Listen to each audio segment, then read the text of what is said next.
This is not only a good plant medicinally, it's a good plant to put in your garden. It just grows as it's pretty.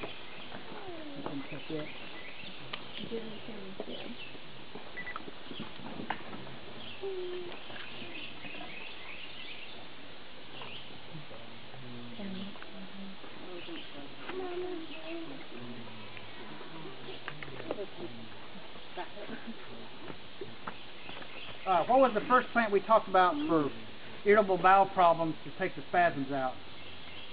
Anybody remember? The asperilla, the smilax, the sawbriar. This is the best plant to use, and it's called wild yam. You can always tell that it's just got a look to it that's obvious. We've got some in our yard trellis that have leaves that big. They're beautiful. They love being in the yard. This is actually where birth control pills start out from this plant. It has steroid precursors. It's very good for hot flashes, menopausal symptoms. You can get wild yam cream. But if you take the rhizome on this, and this one's probably about so long, looks like a little knobby root, heavy root. Boil it, chop it up and boil it. The water will turn a sort of a slimy reddish color, and when it does, those are phytoestrogens. And you take that, and as soon as it hits the intestines, the stomach, it starts to calm the spasms down, stops them. It's not a cure for that part of it, but it's wonderful temporary relief.